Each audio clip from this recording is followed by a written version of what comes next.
2026 में यूट्यूब पर AI videos कैसे बनाएं। इसके लिए अगर आप ये जानना चाहते हैं तो इस वीडियो को कंप्लीट वॉच करें।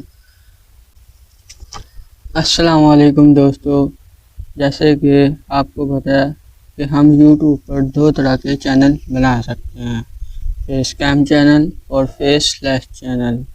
फेस स्लैश चैनल में हम यूट्यूब ऑटोमेशन भी कर सकते हैं और इसमें हम बगैर चेहरा दिखाए किसी भी किस्म की वीडियो बना सकते हैं।